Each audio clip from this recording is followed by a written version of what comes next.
¿Sabes que el esófago de Barrett es una condición importante y que puede evolucionar hacia cáncer de esófago? Soy el doctor Diego Sánchez, médico especialista en aparato digestivo del Instituto Digestivo IDI.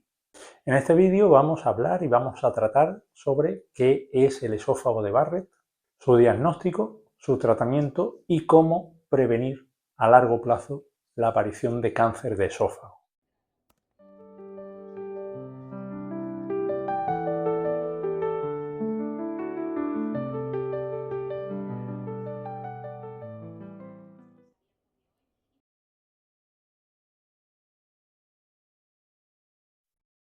El esófago de Barrett no es más que una manifestación de un reflujo gastroesofágico ácido crónico mantenido durante tiempo que hace que el revestimiento del esófago se defienda de ese ácido. Así, cuando hay esa acidez exagerada, esa acidez mantenida, el esófago cambia su epitelio, cambia su escudo protector y cambia sus células por otras células que son más parecidas a las del intestino delgado, que sí están más preparados para recibir ese ácido cuando sale del estómago. A ese cambio es lo que llamamos esófago de Barrett. Este cambio se llama metaplasia intestinal y es una condición que es muy fácil de diagnosticar, primero a simple vista, pero segundo también con un análisis de anatomía patológica, mirando al microscopio algunas muestras, algunas biopsias del esófago que tomamos a estos pacientes. Este cambio, al ser un cambio crónico y un cambio no adecuado, es el cambio que puede eventualmente predisponer a la larga a padecer un cáncer de esófago en el futuro. Por eso es tan importante tener bien controlada y tener bien conocida a la entidad que llamamos esófago de Barrett.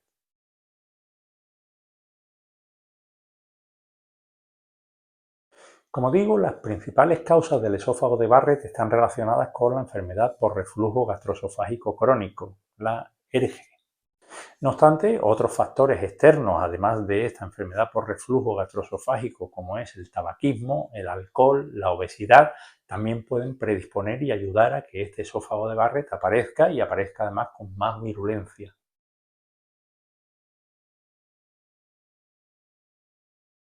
En cuanto a sintomatología, el esófago de Barrett no presenta unos síntomas concretos propios, sino que son síntomas muy superponibles, muy relacionados con la propia enfermedad por reflujo.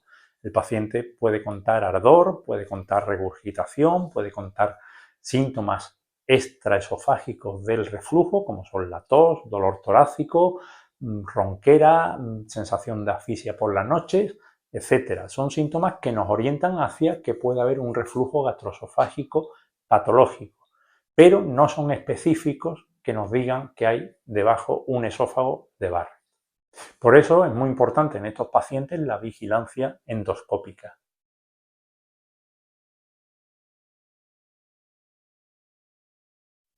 Diagnosticar el esófago de Barrett es fundamental porque, como hemos comentado, es una entidad que no solamente nos muestra un problema crónico del paciente, sino que eventualmente puede evolucionar y puede evolucionar hacia enfermedades avanzadas como cáncer de esófago.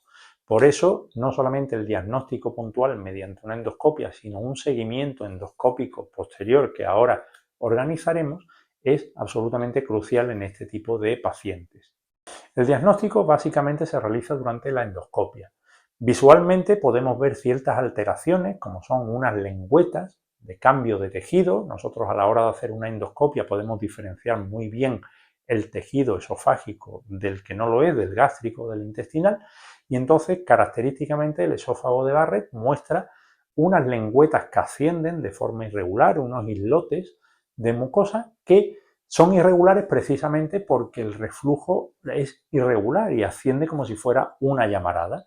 Entonces, ese cambio mucoso ya nos orienta hacia que ese paciente puede tener un esófago de Barrett y además nos permite otra cosa que es medirlo, medir la distancia de ese esófago de Barrett. Evidentemente, contra más tejido esté afectado, peor es el pronóstico y la evolución de la enfermedad. Pero el diagnóstico definitivo lo hace el especialista en anatomía patológica cuando le enviamos una muestra de biopsia.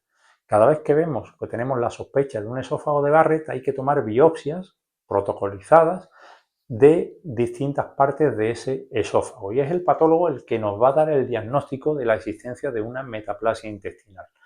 Y además el patólogo es capaz de decirnos la evolución de ese esófago de Barrett, si hay cambios más avanzados, lo que llamamos displasia, displasia leve, displasia avanzada o incluso si hay áreas focales que puedan ser ya un cáncer de esófago in situ.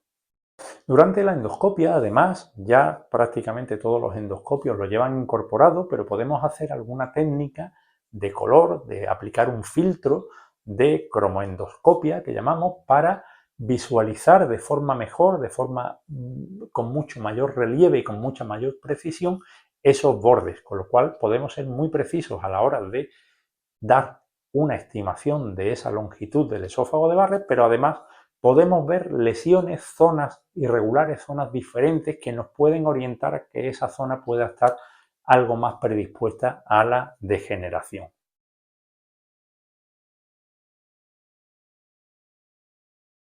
En cuanto al tratamiento del esófago de Barrett, no varía sustancialmente de lo que es el tratamiento de la enfermedad por reflujo gastroesofágico. Desde el punto de vista farmacológico, utilizamos fármacos mal llamados protectores de estómago, que lo que hacen es inhibir el ácido, son inhibidores de la bomba de protones y reducen la cantidad de ácido que se produce y por tanto del ácido que asciende. También podemos utilizar otra serie de moléculas, otra serie de sustancias que favorecen el lavado del esófago, ese vaciamiento, o que forman una especie de capa protectora en la mucosa esofágica. No obstante, a veces este tratamiento farmacológico no es suficiente.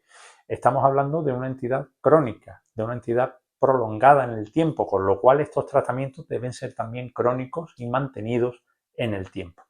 Pero a veces no son suficientes para controlar síntomas o incluso para controlar la propia enfermedad.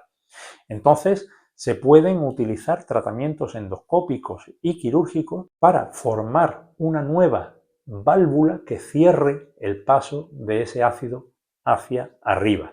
Estamos hablando de funduplicaturas quirúrgicas, técnicas diferentes como el Nissen, Toupet, etc. O bien nuevas funduplicaturas por vía endoscópica como el método TIF o el método Muse, que son muy prometedoras en el futuro, sobre todo en pacientes que tienen lesiones pequeñitas o hernias de hiato muy pequeñitas o incluso inexistentes.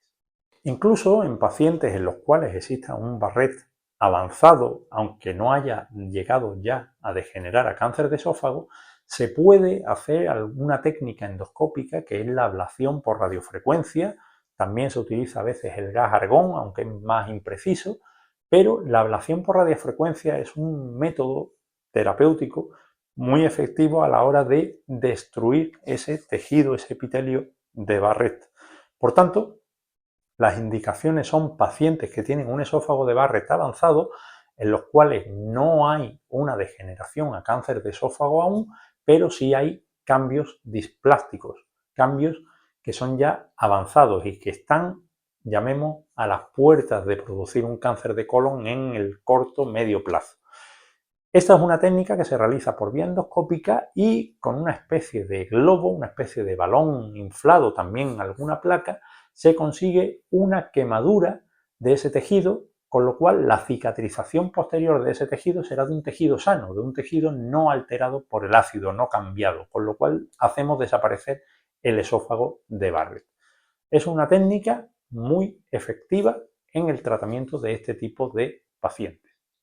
No obstante, independientemente de todo esto, mantener un estilo de vida saludable, no fumar, no beber alcohol, tener un peso adecuado, realizar ejercicio, es absolutamente fundamental a la hora de mantener a raya ese daño provocado por el ácido.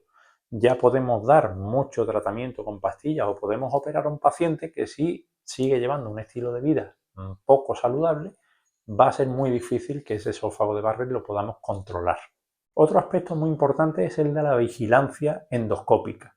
Al ser una entidad crónica, al ser una entidad que puede predisponer al cáncer de esófago, es muy importante hacer vigilancia periódica mediante endoscopia para poder ir controlando si ese esófago de Barrett va aumentando en tamaño o van apareciendo zonas de degeneración y tomar biopsias en cada procedimiento endoscópico. Eso ha demostrado ser la táctica más eficaz a la hora de prevenir el cáncer de esófago, o al menos ser capaz de diagnosticarlo en caso de que aparezca de forma muy precoz. Por tanto, los pacientes que tienen diagnosticado un esófago de Barrett tienen que hacer dos cosas, mejor dicho, tres. Una, llevar un estilo de vida saludable. Dos, hacer un tratamiento farmacológico, eventualmente endoscópico quirúrgico, pero someterse periódicamente a intervalos de tiempo que les vayamos marcando nosotros, los especialistas en aparato digestivo, en función de los hallazgos, que pueden ir alrededor de cada 2-3 años la realización de una endoscopia con toma de biopsia, para evitar la evolución a cáncer de esófago de ese esófago de Barrett.